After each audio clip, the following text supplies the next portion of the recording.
kwenu. Cha cha cha cha cha, Kaduna kwenu. Cha cha cha cha cha, Nigeria kwezonu. My name is High Chief Christopher Columbus Onupuaria GEOMAN, the Ezumo Korobia Igbo Bagi Chiefdom, that is Chukwu Local Government, Kaduna State, the Ohaneze Igbo Youth Leader, Kaduna State. I want to say that it has not been easy coming up this far. I'm also the CEO Future Leaders Forum, and that is a youth reformatory NGO that I set up, to help to change the ideologies, especially the youth. I'm also the CEO of Chris Woodman Interiors. I am a furniture builder by profession, and also the founder of Vision Hill Nigeria, also the founder of Generation Say No More Youth of Nigeria. I'm a veteran DJ, one of the first early first recipients of the Veteran DJ Awards in Nigeria.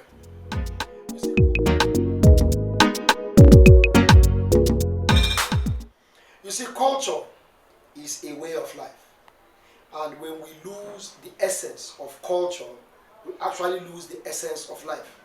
Where human beings are gathered, there must be a way of living. So culture is our way of living.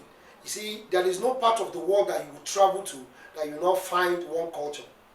And that is why we also have this problem of culture clash, when people want to impose one particular culture on the other one. Let's take it like the Americans. The Americans want to sell democracy to the Arabs, but the Arabs don't live by democracy tenets, by democratic tenets. And that's why you always have this problem of the Western culture trying to overshadow the other culture, and you also have problem. If you go to a country like India, they have a way they dress, they have a way they talk, they have a way they do their things. You can't force your culture on them. And the Indians resisted that part of the British British colonialism. They said we have accepted everything, but we cannot leave our language, we cannot leave our way of living and our mode of dressing. So in Africa, we are quick to throw away our culture, and that is very bad. You see, you can become everything, you can become anything you want to be, but you don't need to throw away your culture. Your culture is your way of life. You see, when I started introducing, I called my names, yes, the names that had to do with English name, but I also put in my Igbo name. That identifies me, that identifies who I am and where I am from. And what I'm trying to say is, if we must remain who we are and our identity remain what it is, then we must not forget our culture. And we can use culture as a tool for national development, because if you are integrated as youths, if we're integrated as Nigerians, if our cultures integrate, then I can tell you that there is no light we cannot change.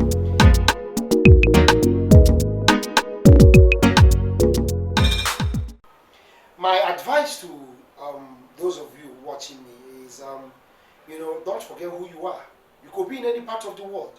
You could be in America, you could be in Europe, you could be in China, you could be in any of these Asian countries, you could be in any of the Arab countries. If you go to the Arab countries, they can forsake anything, but they can never forsake their culture. They do things by their culture. And it really hurts when you see people regard culture to being fetish, and being fetish. Culture supersedes religion. Our people say, Omenala, not church. What I'm trying to say is that culture supersedes even religion. Because when the white men came with the white man's religion, which is the Christianity that we practice now, they met a system of religion. They call it paganism. That's what they called it, so that we will not. But no, there's a difference between voodoo and traditionalism. Voodoo is a different thing. It has to do with, using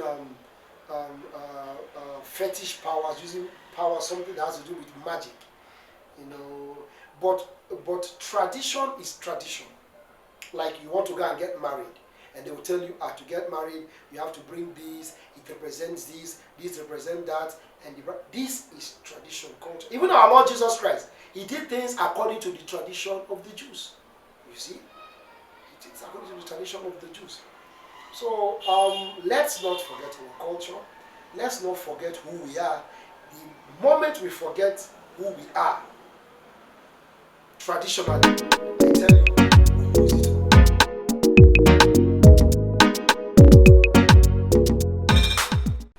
I've been a recipient of different awards, for what I do for society.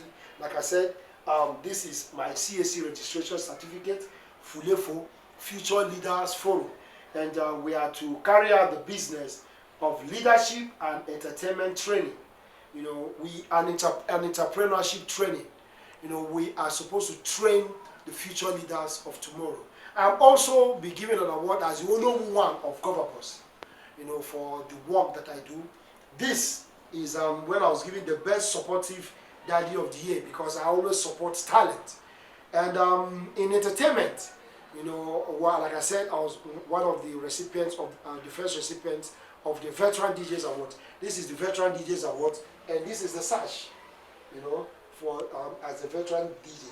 Then as organizable youth leader, I organized the first organizable youth carnival ever organized in Nigeria. It was organized under my watch, and these are the program of events. For that day it was wonderful.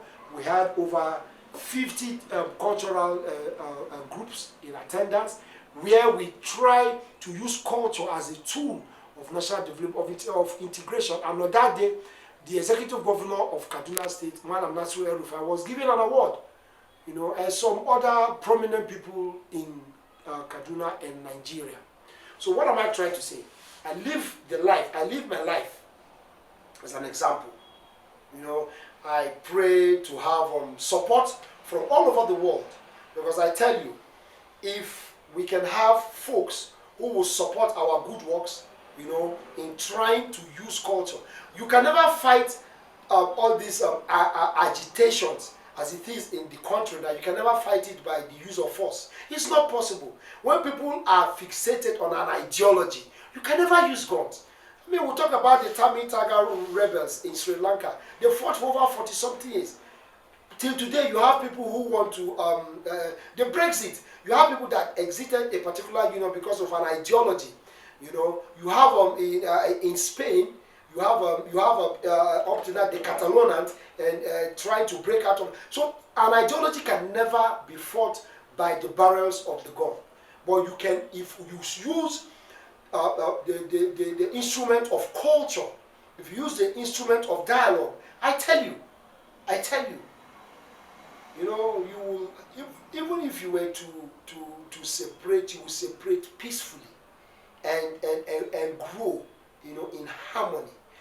And I believe that dialogue is a perfect tool for national integration. I'm married, and the marriage is blessed with 3 lovely kids. I believe that the step to fix the whole world starts from the home. If I'm going to travel around the whole world, I must have to come out of my room. I must come out of my house. I must hit the road. I have come out of my room. I have come out of my house. I want to hit the road.